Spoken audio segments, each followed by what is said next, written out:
আসসালামু আলাইকুম। আলহামদুলিল্লাহ আল্লাহ তাআলা মানুষের জন্য কতভাবে কত জায়গায় রিজিকের ব্যবস্থা করে রেখেছেন এটা দেখলে মাঝে, মাঝে আসলেই অবাক লাগে। গতকালকে আমরা আমাদের ধানের জমিগুলিকে চাষ দিচ্ছিলাম এবং এই জমিগুলি ধান লাগানোর জন্য প্রস্তুত করতেছিলাম। এর মাঝেই আমাদের একটা জমি তৈরি হয়ে গিয়েছিল আগের দিনেই, যে কারণে ওই জমিতে ধান লাগানো শুরু হয়েছিল। কিন্তু এত বেশি পরিমাণে বৃষ্টি ছিল যে ধানের ওই জমিতে পানি উঠে যাচ্ছিল এত পরিমাণে যে ধান লাগানোর সাথে, সাথে সেটা ডুবে যাচ্ছিল। এজন্যই আমরা আপাতত ধান লাগানো বন্ধ করে আমাদের এই সাইডে একটা ড্রেন ছিল, অর্থাৎ এক পাথারের পানি আরেক পাথারে যাচ্ছিল না, যে কারণে ওই পাথারে বা আমরা যেখানে ধান লাগাচ্ছিলাম ওই জায়গায় পানি জমাট হয়ে জমিতে উঠে যাচ্ছিল এবং ওই পানির কারণে আমরা ধান লাগাতেও পাচ্ছিলাম না। এজন্য ধান লাগানো বন্ধ করে আমরা যে কাজটা করতে এসেছি সেটা হচ্ছে এই যে ড্রেনটা আছে এই ড্রেনটাকে আমরা পরিষ্কার করে দিচ্ছি। এই ড্রেনটা দিয়েই মূলত এক জায়গার পানি মানে এক পাথারের পানি অন্য পাথারে যায়। যে জায়গা থেকে আমরা এগুলি পরিষ্কার করছি ওই জায়গায় একটা জিনিস হয়তো আপনারা দেখেছেন যে কিছু ফল দেখা যাচ্ছিল হলুদ এবং কাঁচা রঙের। এই ফলগুলি হচ্ছে মূলত তেলাকচুর পাতার ফল, অর্থাৎ তেলাকচুর পাতাটাই আমাদের এখানে প্রসিদ্ধ। এই তেলাকচুর পাতা খাওয়া যায়, এর পাশাপাশি এই ফলগুলো কিছুটা দেখতে পটলের মতো, এগুলিও খাওয়া যায়। তো যাই হোক, আলহামদুলিল্লাহ পুরো ড্রেনটা আমরা পরিষ্কার করে ফেলেছি। এই ড্রেনটা দিয়ে অনেক বেশি পানি নামে এক জায়গা থেকে অন্য জায়গায়, কিন্তু এই ড্রেনটা যেহেতু আটকানো ছিল তাই এক পাশের পানি অন্য পাশে নামতেছিল না। আমরা যেখানে ধান লাগাচ্ছিলাম ওই জায়গাটাতে পানি উঠে যাচ্ছিল এবং ধান লাগানো যাচ্ছিল না, ধান ডুবে যাচ্ছিল।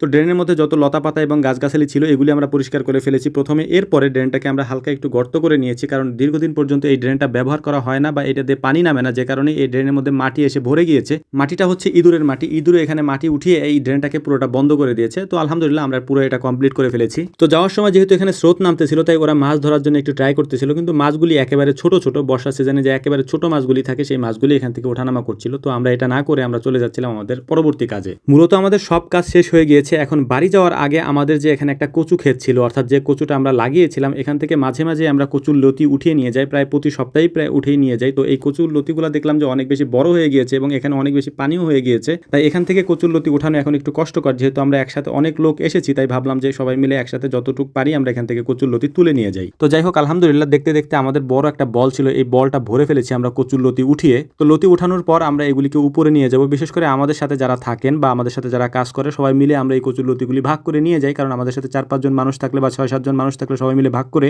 সবাই সবার বাড়িতে এগুলি নিয়ে যায়। হয়তো লাস্টের দিক থেকে দুইটা একটা বেশি থাকলে সেটা আমি নিই। বর্ষার পানি আসার কারণে এর পাশাপাশি পানির নিচ থেকে এই কচুর লতিগুলিকে তোলার কারণে একটু কালচে রং ধারণ করেছে লতিগুলি। যদিও এগুলি কিন্তু আমরা পরিষ্কার করে আর বাজারজাত করব না, যেহেতু এগুলিকে আমরা বাড়িতেই নিয়ে যাবো। রান্না করার সময় হয়তো এগুলিকে পরিষ্কার করে তারপরে রান্না করবে। ভিডিও শুরুতেই বলেছিলাম যে আল্লাহ তাআলা মানুষের জন্য কত জায়গায় কতভাবে রিজিকের ব্যবস্থা করে রেখেছেন। যদি মানুষ একটু অন্বেষণ করে, একটু খোঁজে, তাহলে মানুষ বুঝতে পারবে যে আল্লাহ তাআলা কতভাবে নিয়ামত দিয়ে রেখেছেন আমাদেরকে। রিজিকের ক্ষেত্রে সংকীর্ণতা বা অভাব আসে তখনই যখন মানুষ মনে করে যে আমি এই কাজের যোগ্য না, অথবা আমাকে দিয়ে এই কাজ হবে না, অথবা আমি এই কাজ করলে মানুষ কি বলবে। পৃথিবীতে কোনো কাজই ছোট না যদি সেটা হালাল হয়। যেটাই আপনি করেন আলহামদুলিল্লাহ সেটা থেকেই আল্লাহ তাআলা আপনাকে রিজিক দিবেন যদি সেটা হালাল ওয়েতে হয়ে থাকে। আলহামদুলিল্লাহ এই সংকীর্ণতা আমাদের মাঝে নেই। আমরা যে কোনো কাজ করতে পারি, যে কোনো কাজে অভ্যস্ত যদি সেটা হালাল হয়। তো যাই হোক, আমাদের জন্য দোয়া করবেন, আল্লাহ তাআলা যেন আমাদেরকে এ পথেই রাখেন। আসসালামু আলাইকুম ওয়া রাহমাতুল্লাহ।